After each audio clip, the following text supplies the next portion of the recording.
요한일서 1장 5절에서 2장 2절에 있는 말씀까지 같이 한번 합독하겠습니다. 우리가 그에게서 듣고 너희에게 전하는 소식은 이것이니 곧 하나님은 빛이시라. 그에게는 어둠이 조금도 없으시다는 것이니라. 만일 우리가 하나님과 사귐이 있다 하고 어둠에 행하면 거짓말을 하고 진리를 행하지 아니함 이거니와 그가 빛 가운데 계신 것 같이 우리도 빛 가운데 행하면 우리가 서로 사귐이 있고 그 아들 예수의 피가 우리를 모든 죄에서 깨끗하게 하실 것이요 만일 우리가 죄가 없다고 말하면 스스로 속이고 또 진리가 우리 속에 있지 아니할 것이요 만일 우리가 우리의 죄를 자백하면 그는 미쁘시고 의로우사 우리 죄를 사하시며 우리를 모든 불의에서 깨끗하게 하실 것이요 만일 우리가 범죄하지 아니하였다 하면 하나님을 거짓말하는 이로 만드는 것이니 또한 이 말씀이 우리 속에 있지 아니하느니라. 나의 사랑하는 자녀들아 내가 이것을 너희에게 쓰면 너희로 죄를 범하지 않게 하려 함이라. 만일 누가 죄를 범하여도 아버지 앞에서 우리에게 대언자가 있으니 곧 의로우신 예수 그리스도라. 그는 우리 죄를 위한 화목제물이니 우리만 위할 뿐 아니요 온 세상의 죄를 위함이심이라. 아멘. 기도합니다. 은혜로우신 하나님 감사합니다. 하나님께서 저희들을 지극히 사랑하셔서 오늘도 귀한 말씀을 선포되는 시간을 허락하셨사오니 아버지 복된 말씀, 생명의 말씀이 증거될 수 있도록 도와주시고 모든 어둠을 물리쳐 주시고 우리 성도님들의 심령에 옥토밭이 되게 하셔서 귀한 생명의 씨앗이 심겨질 수 있도록 역사하여 주시옵소서. 감사하며 예수님의 이름으로 기도드립니다.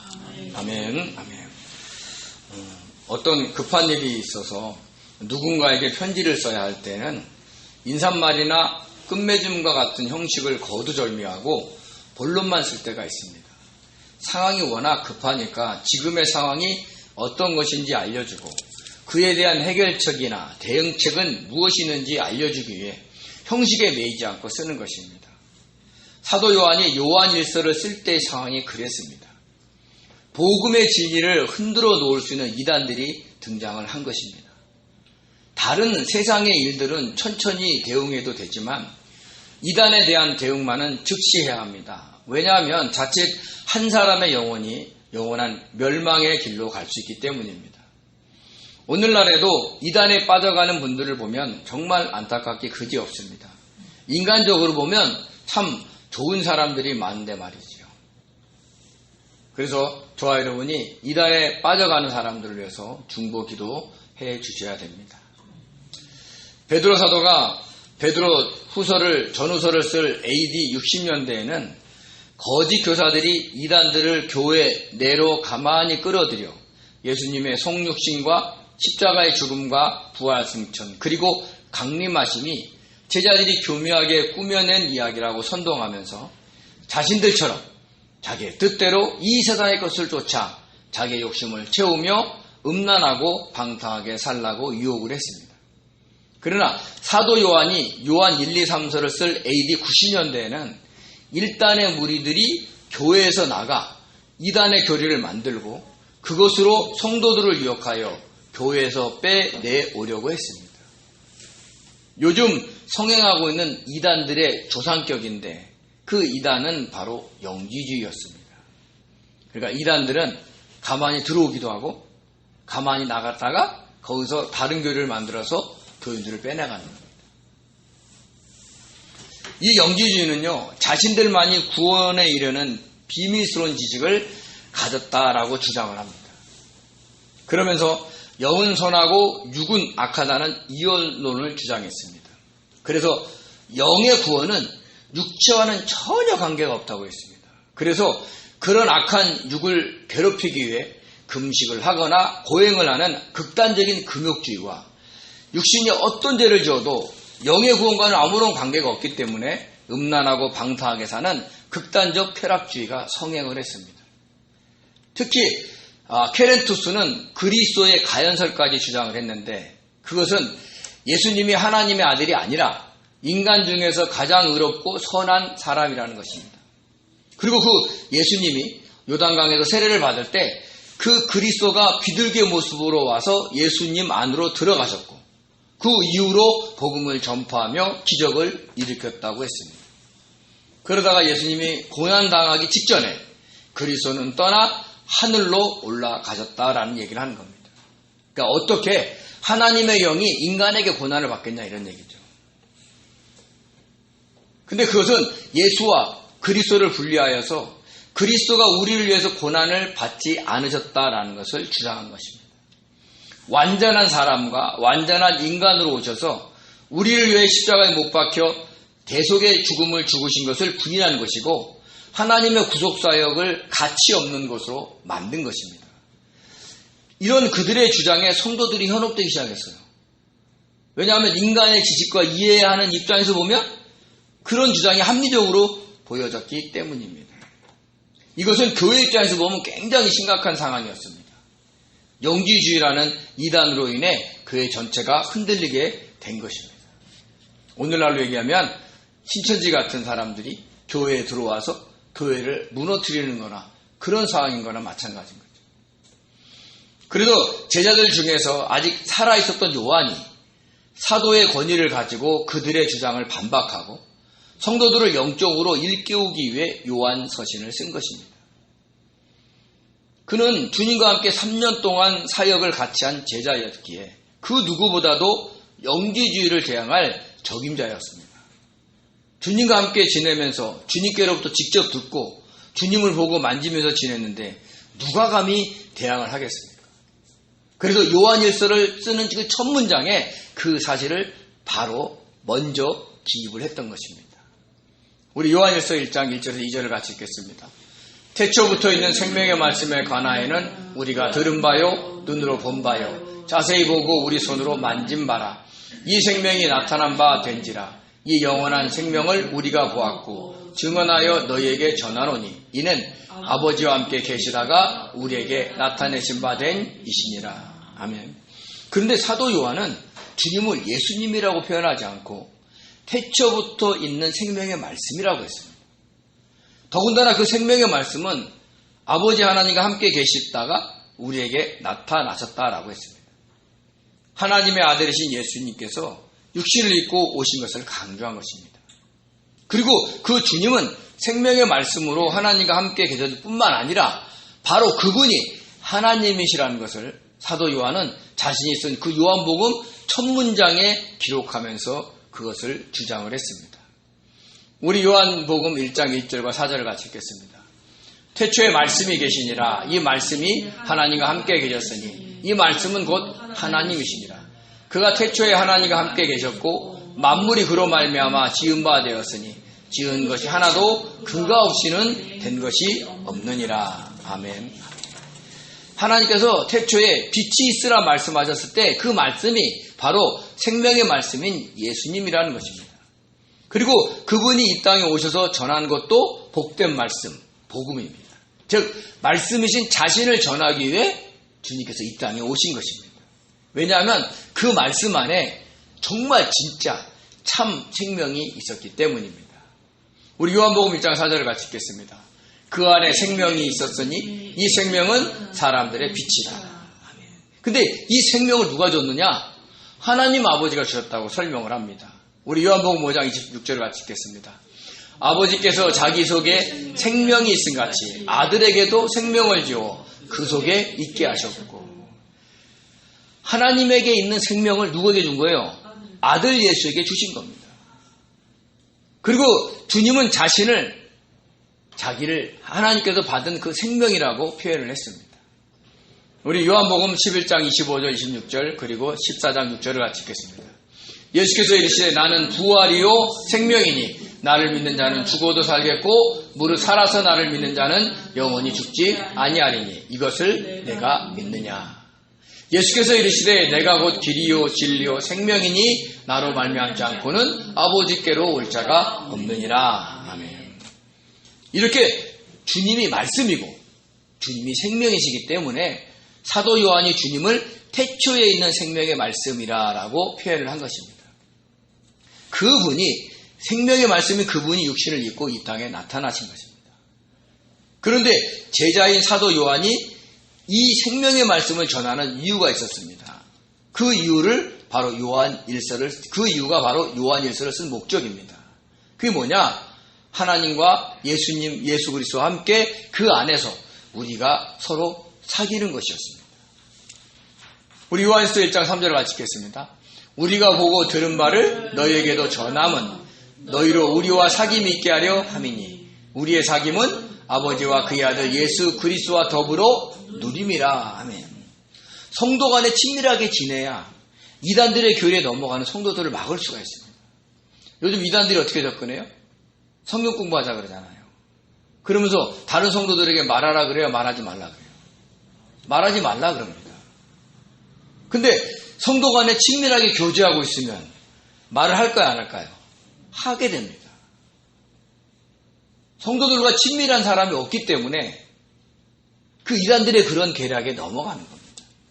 성도들이 친밀해지면 그런 이단들의 계략을 물리칠 수 있다라는 것을 표현하고 있는 겁니다. 그리고 이런 성도 간의 사귐은 자기 스타일에 맞는 사람만 사귀고 교제하는 것이 아닙니다. 어디 한번 돌아보십시오. 내 스타일에 맞는 사람이 있습니까? 목사인 저도 성도 여러분에게 여러분 스타일이 맞습니까? 근데 자기 스타일이 맞지 않더라도 친밀하게 사귀어야 합니다. 주님께서 하나님의 명령에 따라 우리를 구원하여 영원한 생명을 주려고 십자가에 못 박혀 주셨습니다.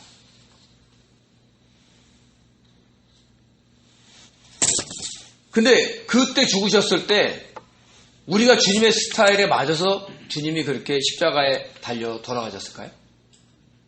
하나님께서 창조자에 택하셨기 때문에 주님의 스타일에 맞지 않는 악한 자들이라도 십자가에 못 박혀 죽으시면서까지 구원하신 것입니다. 저와 여러분들은 어떻습니까? 주님의 스타일에 맞으십니까? 한번 생각해 보시기 바랍니다. 주님이 그냥 우리만 보면 어쩔 줄 몰라가지고 너는 내 스타일이야. 너는 나하고 너무 마음이 맞아. 뭐 이러셨을까요? 가정과 교회와 직장에서 자기 뜻대로 되지 않으면 화내고 짜증내지 않나요? 불이익을 당하거나 자존심 상하는 일이 생기면 화내고 욕하고 원망 불평하지 않나요? 반대로 주님의 뜻과는 관계없이 자기 뜻대로 일이 잘 되면 웃으면서 기뻐하지 않나요? 주님이 돌보라고 하시는 사람들을 외면하면서 돈 버는 일에만 기뻐하지는 않나요? 우리 역시 주님의 스타일은 아닐 수 있습니다. 그렇지만 주님께서는 우리를 위해서 십자가에 못 박혀 죽으시기까지 사랑하셨습니다. 그 은혜를 알고 서로 친밀하게 사귀라는 겁니다. 이런 사실과 이런 은혜를 진심으로 한다면 자기의 스타일에 맞든 안 맞든 주님의 뜻인 것 같으면 그 사람을 품고 이해하고 참고 견디면서 섬기고 사랑을 해야 하는 것입니다. 물론 우리의 힘과 능력으로 안 됩니다. 왜요? 본능적으로 안 돼요. 내 스타일이 아닌데. 그럼 어떻게 합니까? 주님, 내가 저 사람을 이해하고 섬기고 사랑할 수 있도록 도와달라고 성령께 기도하면서 우리가 친교를 가져야 된다는 걸 잊지 마시기 바랍니다. 좋은 사람들과 친교할 때 기도가 됩니까? 안 돼요. 보자마자 너무 좋은데 안부 묻고 막 서로 내 스타일이니까 묻지 않습니다. 근데 내 스타일이 아니야. 정말 만나기도 싫어. 전화하기도 불편해. 그럼 기도할 거야 안 할까요? 기도하죠. 주님, 제가 그분을 잘 섬기게 해달라고. 이렇게만 기도하면 얼마나 좋습니까? 그 사람 변화시켜 주셔서 나랑 맞게 해주세요. 이러지 않나요? 내가 바뀌어서 그 사람한테 맞추려고 하지 않고 그 사람이 바뀌어서 나한테 맞게 해달라고 기도하면 안 됩니다. 내가 그분을 이해할 수 있고 품을 수 있도록 성령께서 도와달라고 기도하셔야 돼요. 참 세상을 살다 보면 도저히 이해 안 되는 논리를 피는 사람들이 가끔 있습니다. 그럴 때 하나님이 우리에게 주시는 데는 기도할 수 있는 기회를 주는 거예요. 기도하면서 섬겨보라고. 그리고 주님이 십자가에 못 박혀 죽으시면서 저와 여러분에게 주신 것은 영원한 생명입니다. 그럼 우리가 가지고 있는 영원한 생명은 과연 무엇일까요? 이 세상에서 영원히 사는 것일까요? 아니면 천국에서 영원히 사는 것일까요? 물론 이 세상에서 살다가 천국에서 영원히 사는 것입니다. 그럼 천국에서는 어떤 사람들이 살아갈까요? 한번 생각해 보시기 바랍니다. 바로 창세전에 자신을 택하여 주시고 구원하여 주신 하나님과 주님이 어떤 분인가를 아는 성도들이 살아가지 않을까요? 그래서 주님께서는 그 영원한 생명, 즉 영생이 무엇인지 우리들에게 알려주셨습니다. 우리 요한복음 17장 3절을 같이 읽겠습니다. 영생은 곧 유일하신 참 하나님과 그가 보내신 자 예수 그리스도를 아는 것이니라. 아멘. 여기서 아는 것이요, 그냥 지식적으로 아는 게 아니라 부부가 결혼해서, 남녀가 결혼해서 부부로도 살아갈 때의 알매예요. 그러니까 허물없이 아는 거죠. 하나님과 주님을 알수록 우리 안에 뭐가 있는 거예요? 영원한 생명이 있다는 거예요. 즉 천국은 하나님과 주님을 아는 자들이 서로 사랑하며 살아가는 것입니다. 그 천국을 이 땅에서도 누려보라고 우리에게 하나님과 주님 안에서 서로 친밀하게 사랑하며 사귀라고 한 것입니다. 그러면 주님이 주시는 하나님의 나라를 우리가 사는 이곳에서도 누릴 수가 있습니다. 우리 마태복음 12장 28절을 같이 읽겠습니다. 그러나 내가 하나님의 성령을 힘입어 귀신을 쫓아내는 것이면 하나님의 나라가 이미 너희에게 임하였느니라. 아멘. 사람들이요, 귀신 들려 눈 멀고 말 못하는 어떤 사람을 데려왔습니다. 귀신이 들렸는데 말도 못하고 눈도 멀었으면 얼마나 답답하겠어요. 근데 주님께서 그걸 고쳐주셨어요. 얼마나 놀라운 일입니까? 그러면 사람들이 주님을 좋아할까요? 싫어할까요? 좋아하지요. 그래서 그 모습을 보다가 주님이 영광받는 것이 보기 싫은 바리새인들이 이렇게 주장합니다. 저가 귀신을 쫓아내서 저 사람을 치료한 것은 귀신의 왕 바알세부를 힘입지 않고는 쫓아내지 못한다 라고 주님을 비난했습니다. 사람들의 인정을 받는 주님을 하나님의 사람이 아닌 귀신의 사람으로 만들려고 한 것입니다. 그러자 주님께서 이렇게 얘기합니다. 분쟁하는 나라마다 황폐해질 것이라고 하면서 귀신 들린 자를 귀신의 왕을 힘입어 쫓아낸다면 그 귀신의 나라가 제대로 서겠느냐는 거예요. 그러니까 서로 권력 다툼으로 싸우고 있는데 그 나라가 제대로 서겠냐는 거죠. 그러면서 주님은 하나님의 성령을 힘입어 귀신을 쫓아내는 것이면 하나님의 나라가 이미 너희 안에 임한 것이다 라고 한 겁니다. 하나님의 성령이 그 안에 있는 귀신을 쫓아내고 그 사람을 살리신 것이다 라고 알려준 겁니다. 그래서 원래부터 마귀의 자식으로 태어난 우리들이 주님을 믿을 때 우리 안에는 하나님의 나라가 임한 것입니다. 사도 바울도 우리가 곧 하나님의 나라가 임한 하나님의 성전이라 라고 했습니다. 우리 고린도전서 3장 16절을 같이 읽겠습니다. 너희는 너희가 하나님의 성전인 것과 하나님의 성령이 너희 안에 계신 것을 알지 못하느뇨. 아멘. 그래서 우리들이 성령의 도우심을 구하면서 사귄다면 그 성도들이 자기 스타일에 맞든 안 맞든 친밀하게 교제하며 살아갈 수가 있는 것입니다.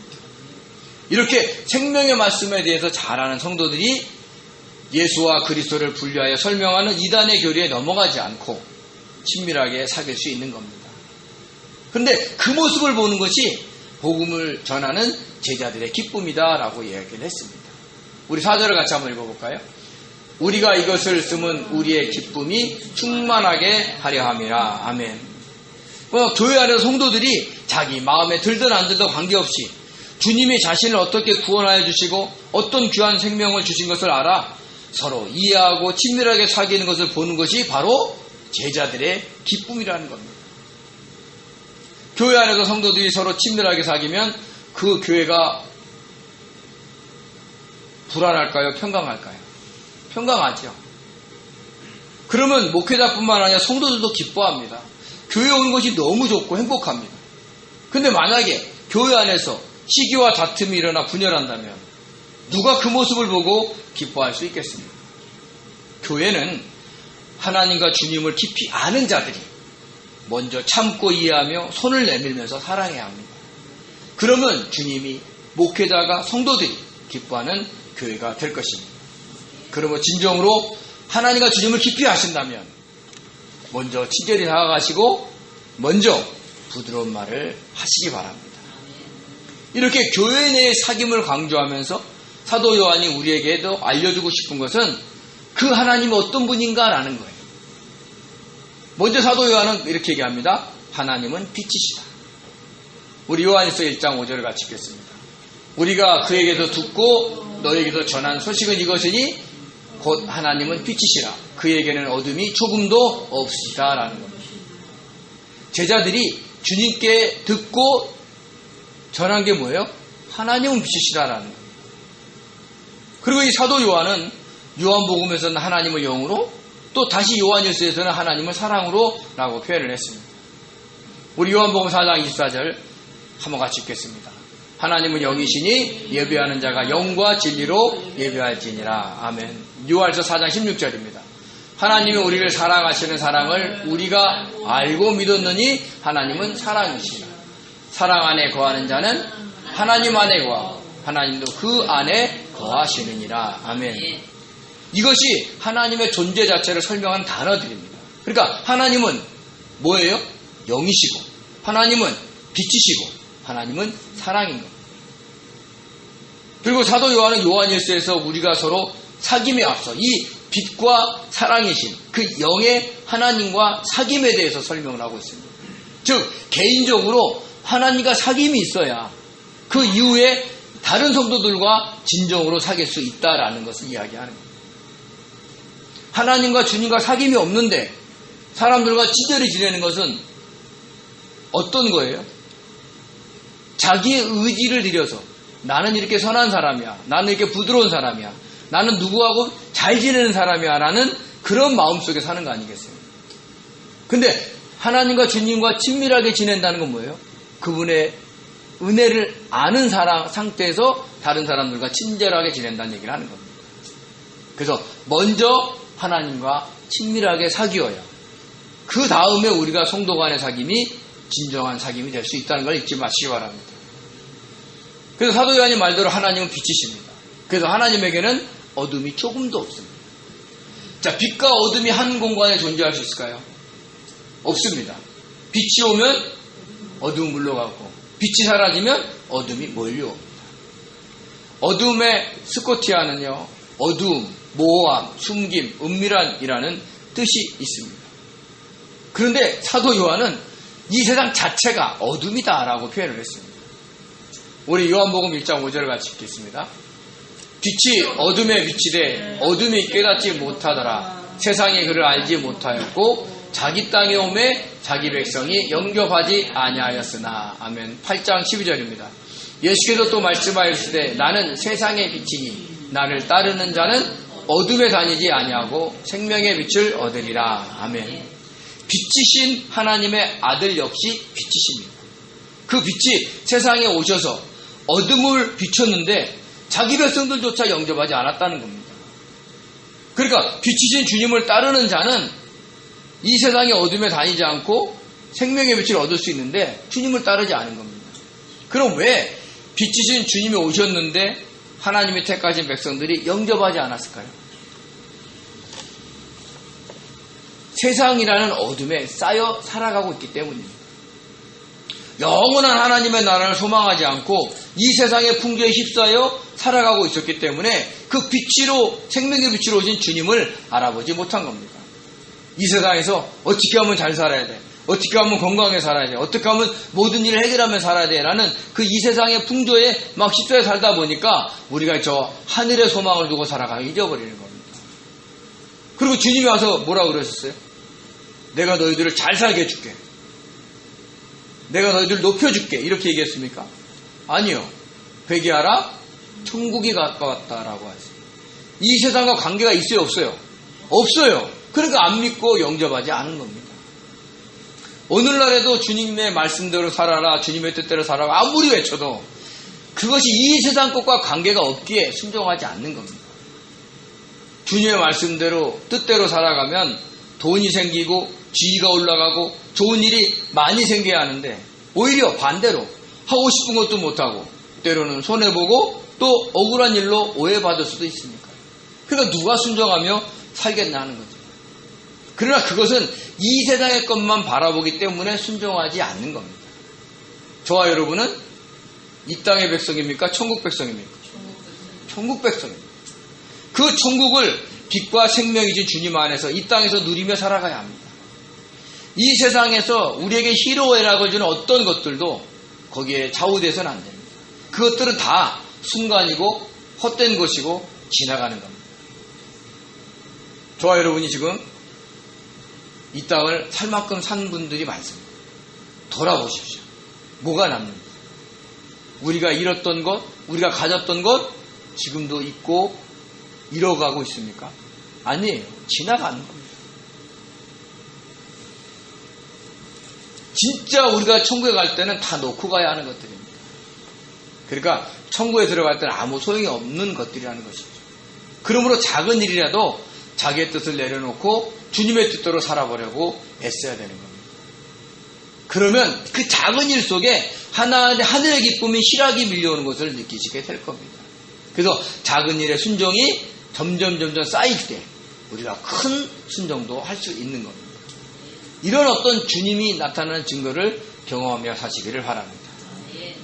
한편 사도 요한은요, 빛이신 하나님과 사귀지 못하는 세 가지 경우를 설명하고 그에 따라 어떻게 하면 빛이신 하나님과 사귈 수 있는지를 설명하는 것을 그 요한일서 1장 6절에서 2장 2절 사이에서 설명을 했습니다. 세 가지입니다.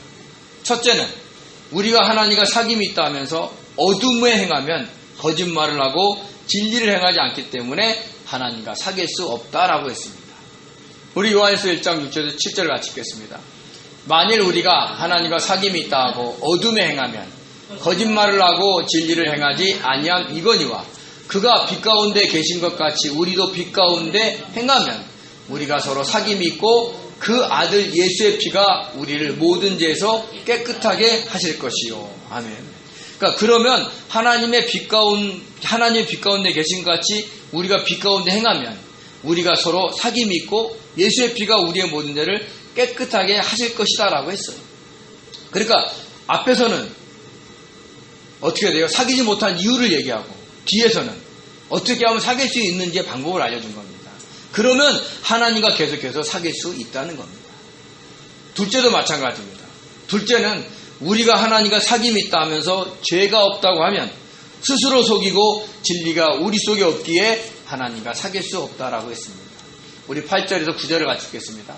만일 우리가 죄가 없다고 말하면 스스로 속이고 또 진리가 우리 속에 있지 아니할 것이요. 만일 우리가 죄를 자백하면 그는 미쁘시고 의로우사 우리의 죄를 사하시며 우리를 모든 무리에서 깨끗하게 하실 것이요. 아멘. 그러니까 방법이 뭐냐? 우리가 죄를 자백하면 하나님은 미쁘시고 의로우셔서 우리의 죄를 사하시고 우리를 모든 불에서 깨끗하게 하신다는 거예요. 그러면 하나님과 계속해서 사귈 수 있다라는 것을 얘기하고 있는 거예요. 자, 셋째는요. 우리가 하나님과 사귐이 있다고 하면서 범죄하지 아니했다고 하면 하나님을 거짓말하는 자로 만들 뿐 아니라 그 말씀이 우리 속에 있지 않기 때문에 하나님과 사귈 수 없다라고 했습니다. 우리 요한일서 1장 10절에서 2장 2절까지 같이 읽겠습니다. 만일 우리가 범죄하지 아니하였다 하면 하나님을 거짓말하는 이로 만드시는 것이니 또한 그의 말씀이 우리 속에 있지 아니하니라. 나의 자녀들아 내가 이것을 너희에게 쓰면 너희로 죄를 범하지 않게 하려 함이라. 만일 누가 죄를 범하여도 아버지 앞에서 우리에게 대언자가 있으니 곧 의로우신 예수 그리스도시라. 그가 우리 죄를 위하여 화목제물이니 우리만 위할 뿐 아니요 온 세상의 죄를 위함이심이라. 아멘. 그러니까 우리가 범죄하지 아니했다라고 하지 않고 범죄하였다고 고백하면 하나님 앞에서 대언자이신 예수님께서 우리를 변호해 주신다는 거예요. 우리가 죄를 고백하면 하나님께 저 죄 안 졌어요 이런 게 아니라 하나님 저 죄를 제가 십자가에서 갖고 죽었습니다. 용서해 주십시오. 이렇게 하는 거예요. 그러면 하나님과 계속해서 사귈 수 있다는 거예요. 그러니까 지금은 이 말이 요한일서 1장 6절에서 2장 2절에 있는 말씀은 어떻게 하면 우리가 하나님과 사귈 수 있느냐에 대한 방법을 얘기해 주고 있는 것입니다. 이 세 가지를 종합해 보면 어둠은 바로 죄입니다. 죄의 헬라어 하마르티아는 잘못, 죄, 실수라는 뜻이 있는데 표적에서 벗어나는 것을 의미합니다. 하나님의 뜻이라는 표적에서 그 관역에서 벗어나는 모든 것이 죄입니다. 그러므로 이 죄는 이 세상이 규정하는 도덕적, 윤리적인 죄뿐만 아니라 이 세상에서 칭찬을 듣는 일을 할지라도 하나님의 뜻이 아닌 모든 것이 다 죄라는 것을 아셔야 됩니다. 가장 무서운 죄가 뭘까요? 하나님의 가장 무서운 죄가 뭐라고 제가 얘기를 했나요? 기억나세요? 네? 자기를 자랑하며 자기의 뜻대로 하려는 교만의 죄입니다. 사탄인 루시퍼가 하나님 나라에 쫓겨난 이유가 뭐예요? 그가 하나님처럼 되려고 하나님의 자리에 올라가려고 교만하게 행동했기 때문입니다.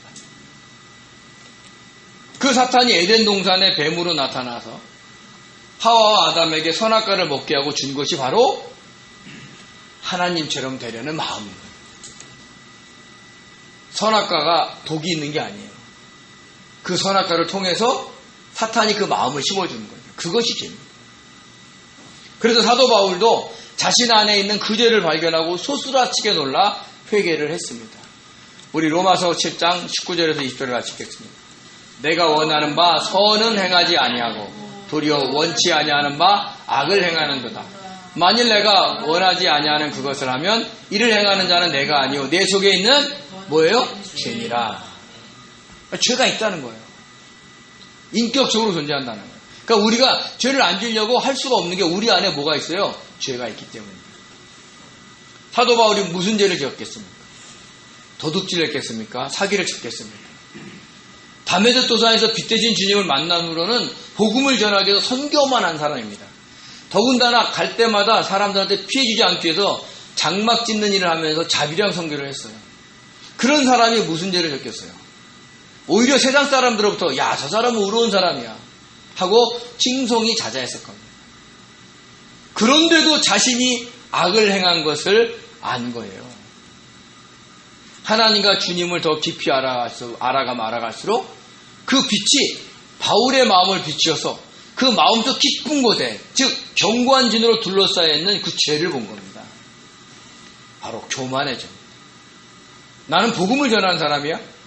나는 복음을 전하면서 구제하는 사람이야? 근데 당신들은 뭐 하는 사람이야? 이런 식으로 교만에 있는 자신을 보았을지 모릅니다. 우리 주변 사람들과 한번 얘기 한번 해보세요. 그러면 그 은근히 좋은 일이든 싫은 일이든 뭐 하냐면 자기를 자랑해요. 그것이 사탄이 우리에게 모든 사람에게 심어놓은 그 죄인 겁니다. 그런데 그 죄의 근원을 생각해 보니까 어떤 것이 있어요? 바로 에덴 동산의 선악과를 통해서 우리 안에 심어준 사탄의 마음인 겁니다. 하나님처럼 되려는 그 마음. 내가 모든 것을 통제하려고 하는 마음. 모든 것들이 내 뜻대로 되면 행복하고 내 뜻대로 안 되면 짜증내는 그 마음. 그래서 겉으로는 선을 행하는데 속으로는 자신을 자랑하며 하나님의 자리에 앉으려 하는 것이 보인 거예요. 아, 나는 이렇게 사람을 구제하는 사람이야. 나는 복음을 전하는 사람이야.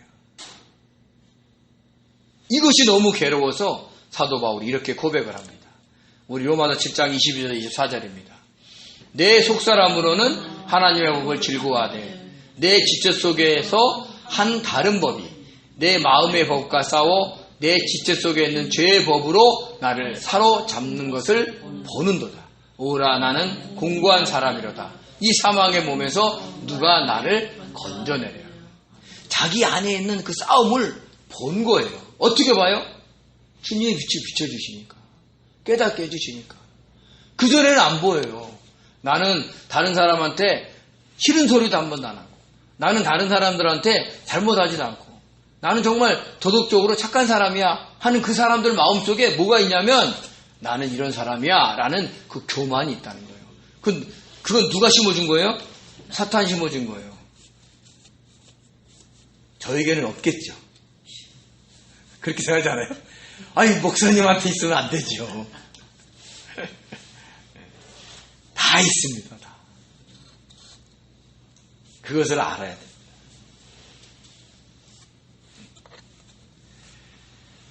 근데 여기서 뭐라고 고백해요? 자신의 영은 하나님의 법을 즐거워하여 하나님 뜻대로 살아가려고 하는데 자신 속에 죄의 법이 있어서 법이 뭐예요? 여기는 법칙이라는 뜻이에요. 그럼 우리가 물리학의 제일 역학 법칙은 자동적으로 일어나는 거예요? 아니면 안 일어나는 거예요? 원인이 주어지면 결과가 꼭 나오는 것들이에요. 그러니까 그 법칙이 있다는 거예요. 자기를 자랑하고 자기 뜻대로 살아가는 자동적으로 생기는 것을 본 겁니다. 그래서 이 사망의 몸에서 누가 나를 좀 건져달라고 얘기를 한 거죠. 당시 사회에서는요, 어떤 사람이 다른 사람을 살해하면 그 죽은 사람과 함께 묶어놓는 벌을 행했습니다. 살아있을 때는 한 주먹감도 안 된 사람이 죽어서 나한테 묶여 있어봐요. 그게 엄청난 공포예요. 그래서 이 죽은 자를 나에게 떼어달라고 소리치고 울었다고 합니다. 그런 것처럼 자신의 속에서 떼어낼 수 없는 죄를 발견하고 바울이 이렇게 하소연을 한 겁니다. 그러면서도 바울이 감사해요. 뭐라고요? 그래도 자신이 빛되신 주님을 만나 복음을 알았기 때문에 하나님의 마음속으로는 하나님의 법을 섬긴다는 겁니다. 그래서 로마서 7장 25절과 8장 2절에서 이렇게 고백합니다. 같이 한번 읽어볼까요? 우리 주 예수 그리스도로 말미암아 하나님께 감사하리로다. 그러니까 그 전까지는 막 이 사망의 몸에서 나를 건져내라고 얘기했는데 갑자기 감사돼요. 왜요? 그런즉 내 자신이 마음으로는 하나님의 법을, 육신으로는 죄의 법을 섬기는도다. 그러므로 이제 그리스도 안에 있는 자에게는 결코 정죄함이 없나니 이는 그리스도 예수 안에 있는 생명의 성령의 법이 죄와 사망의 법에서 너를 해방하였습니다. 아멘. 비록 육신의 연약함으로 인해 죄의 법을 섬기지만 마음속으로는 하나님의 법을 섬기기 때문에 우리는 항상 죄를 지을 수밖에 없는 존재라는 걸 알고 주님께 고백하고 회개하는 삶을 살 수 있다는 겁니다. 그러니까 안전장치예요. 마음속으로는 죄의 법에 노예가 돼서 살지만 또 한편으로는 하나님의 법을 즐거워한다는 겁니다. 그게 뭐예요? 하나님 내가 이런 죄를 졌습니다. 용서해 주시고 고백할 수 있는 것이라는 거죠. 그리고 성령의 도움을 심을 받아 하나님의 뜻대로 살아갈 수가 있습니다. 그래야 주님 안에 있는 생명의 성령의 법이 우리를 죄와 사망의 법에서 해방했다는 그 진리를 알고 그리스도 예수 안에서 정죄함을 받지 않을 수 있는 겁니다. 근데 우리가 로마서 8장 1절과 2절을 킹제임스 버전으로 살펴볼 필요가 있어요. 이해가 훨씬 잘 되거든요. 한번 같이 한번 읽어볼게요. 그러므로 이제 그리스도 예수 안에 있는 자들에게는 결코 정죄함이 없나니 그들은 육신을 따라 행하지 아니하고 성령을 따라 행하느니라. 이는 그리스도 예수 안에 있는 생명의 성령의 법이 죄와 사망의 법에서 나를 해방시켰기 때문이다. 아멘. 해방시킬 거예요? 시켰어요? 시켰어요. 우리가 예수 그리스도를 믿을 때 성령의 생명의 법이 죄와 사망의 법에서 우리를 해방시켰어요. 그걸 믿는 거예요. 기독교는요, 믿음의 종교예요. 그 믿을 때 우리가 그리스도 안에 있는 자에게는 결코 정죄함이 없는데 왜요? 그들이 뭘 해요? 육신을 따라 행하지 않고 누구를 따라? 성령을 따라 행하기 때문에 그래요. 즉 생명의 성령의 법이 죄와 사망의 법에서 우리를 해방시켰다는 그 사실을 알기 때문에 육신을 따라 행하지 않고 성령을 따라 행할 수 있다는 걸 우리에게 알려주는 거예요. 근데 이 부분은 다른 성경에 없어요. 그러니까 다른 사본을 번역하면서 그러니까 이 사본에는 있고 저 사본에는 없는데 있는 사본을 킹제임스 버전이 번역을 한 겁니다. 그러니까 우리가 어떻게 된 거예요? 생명의 성령의 법이 죄와 사망에 없어서 우리를 이겼다는 사실을 알아야 돼요. 이 죄를 질 때 죄를 고백하면서도 주님이 하셨잖아요. 이기셨잖아요. 나를 이기게 해주세요. 그러면 어떻게 돼요? 우리가 육을 따라 살지 않고 성령을 따라 행하게 된다라고 이야기를 하는 겁니다. 그러니까 그 사실을 믿고 깨닫게 되면 그렇게 살 수 있다는 거예요. 그러므로 우리가 해야 할 것은 그리스도 예수 안에 있는 겁니다. 빛 대신 주님 안에 있으면 사도 바울이 발견한 것처럼 우리 깊은 곳에 자리 잡고 있는 견고하게 둘러싸이는 죄를 볼 수 있습니다. 그리고 그 죄를 이기기 위해서 육신을 따라 살지 않고 즉 자기의 뜻대로 살지 않고 성령을 따라 주님의 말씀에 순종하며 살아갈 수가 있다는 얘기를 하는 겁니다. 우리의 능력으로요? 아니요. 주님 안에 있는 그 능력으로 말입니다. 이렇게 우리 안에 아담으로부터 심겨진 죄를 발견하고 고백해야 죄도 없고 어둠도 없는 빛 대신 하나님과 사귈 수가 있습니다. 그래야 우리가 서로 친밀하게 대하면서 사귈 수가 있는 것이죠. 자기도 죄를 지은 존재인 것을 알기에 다른 사람의 허물을 덮고 품고 이해하고 참고 견디면서 사랑하고 견딜 수가 있는 겁니다. 다른 사람이 어떤 허물이 있어요. 나는 없어. 근데 나에게는 다른 허물이 있어요, 없어요? 있어요. 이게 보여지면 그 사람의 허물을 덮고 이해할 수 있다라고 이야기를 하는 겁니다. 그럼 다른 사람을 비난하지 않게 됩니다. 요즘 말로 얘기하면 뒤에서 얘기하지 않아요. 즉 뒷담화를 하지 않는 거죠. 그러면 어떻게 돼요? 교회 내에서는 말로 인한 상처가 사라지게 됩니다. 교회에 오는 것이 즐거워질 것이고 주님께 정성을 다해 예배할 것이고 또 주님께서 주시는 은혜를 흠뻑 받아갈 겁니다. 그게 교회가 돼야 되는 거예요. 이렇게 개인적으로는 죄를 고백하면서 빛 대신 하나님과 사귐 있는 상태에서 우리가 성도들을 향해서 서로 품고 이해하면서 친밀한 사귐을 누릴 줄 아는 성도가 되셔야 됩니다. 그럴 때 교회가 건강해지고 우리의 삶도 주님이 신 실학으로 넘쳐나게 될 줄 믿습니다. 그런 성도들이 되시기를 예수님의 이름으로 축원드립니다. 기도하겠습니다. 은혜로우신 하나님 아버지 감사드립니다. 저희들이 하나님과의 관계를 아버지 잘 맺지 않으면서 사람들과의 관계만 신경을 쓸 때가 있습니까? 먼저 하나님 앞에 아버지 죄를 고백하면서 하나님과 사귈 줄 아는 하나님 귀한 성도가 될 수 있게 도와주시고 나도 허물된 자요 다른 사람도 허물이 있는 것을 알기에 그 허물을 덮고 이해하고 품고 사랑하면서 참고 견디면서 섬길 수 있도록 역사하여 주시옵소서. 그런 성도들이 될 수 있도록 축복하여 줄 믿사옵고 감사하며 예수님의 이름으로 기도드립니다. 아멘. 아멘.